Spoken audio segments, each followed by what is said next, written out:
Assalamualaikum warahmatullahi wabarakatuh. Kami dari kelompok 3 akan mempresentasikan tentang produk yang kami buat, yaitu parfum Keychain Custom. Kelompok kami terdiri dari Romah Sukma Betari, NIM 22, Elok Mafluhatul Hasana, NIM 25, Safira Permata Indah, NIM 32, dengan dosen pembimbing Niken Savitri Primasari, SEMM. Di era zaman sekarang, apalagi bagi kaum milenial, pasti sudah tidak asing lagi dengan yang namanya parfum.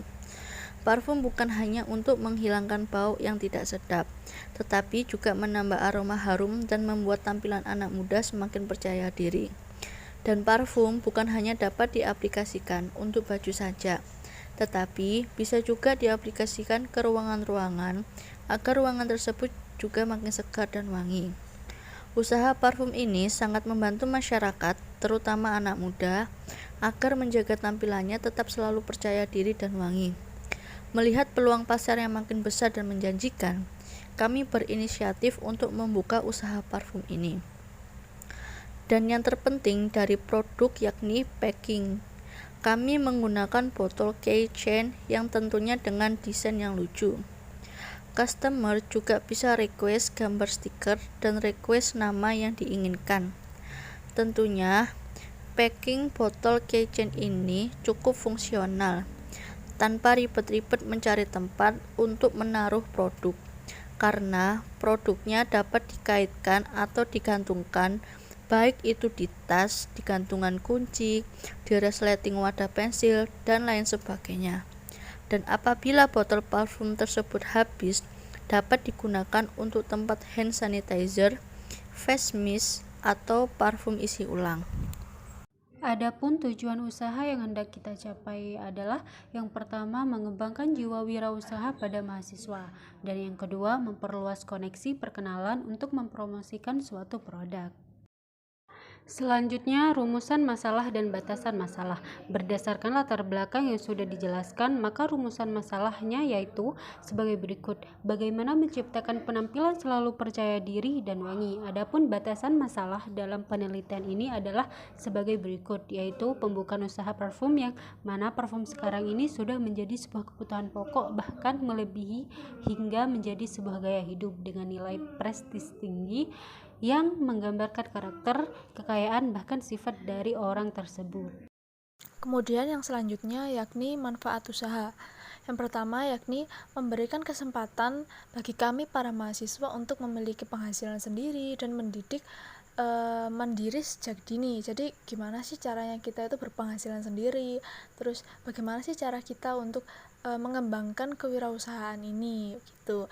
Kemudian yang kedua ada produk parfum ini juga harganya yang merakyat, cocok di kantong pelajar gitu, terutama untuk masyarakat yang punya masalah bau badan, kurang percaya diri, dan lain sebagainya gitu. Kemudian yang ketiga, untuk produk dari kemasannya atau packagingnya itu didesain cukup fungsional. Jadi kalau misalnya botolnya itu parfumnya sudah habis, bisa diganti sama hand sanitizer, kemudian face mist, dan cairan lainnya lah yang buat semprot-semprotan gitu.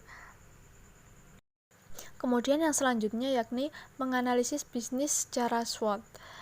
Yang pertama yakni strength atau kekuatan, harga yang tidak terlalu tinggi atau tidak terlalu menguras dompet lah ya, terjangkau juga, dan menjual berbagai ukuran botol. Kemudian kami sangat memperhatikan setiap permintaan dan kebutuhan pelanggan. Kemudian meningkatkan penjualan dengan berbagai promosi seperti di sosial media, di Instagram, di Facebook, di WA, dan lain sebagainya. Kemudian yang kedua ada weakness atau kelemahan, yakni banyaknya pesaing yang lebih memakai bahan yang lebih kualitasnya lebih bagus, serta dengan harga yang lebih murah daripada kami. Juga tampilannya tidak kalah menarik dari kami. Kemudian masih memakai alat seadanya. Jadi kami memproduksi itu masih menggunakan alat-alat seadanya yang ada di rumah, terutama dalam membuat konten.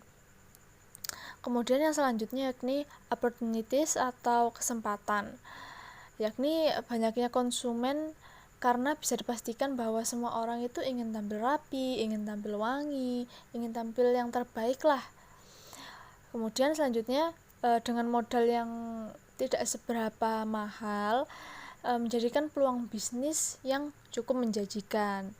Kemudian yang terakhir ada threat atau ancaman, yakni banyaknya pesaing yang semakin meningkat lah, entah itu dari kualitasnya, dari packagingnya, dan lain sebagainya, terutama ya persaingan harga.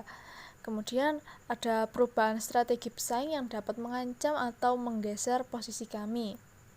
Kemudian yang terakhir kurangnya kepercayaan konsumen, entah baik itu dari kualitas, dari kepuasan konsumen sendiri begitu. Tapi dengan kritik atau saran dari konsumen yang tidak puas tadi itu tidak membuat kita jadi down, tidak membuat kita jadi udahlah kita putus asa gitu, enggak, justru malah membuat kita tambah bangkit untuk memperbaiki apa sih yang kurang dari produk kami, gimana ya caranya biar produk kami itu bisa lebih berkembang gitu. Sekian presentasi dari produk kami, kurang lebihnya kami minta maaf. Wassalamualaikum warahmatullahi wabarakatuh.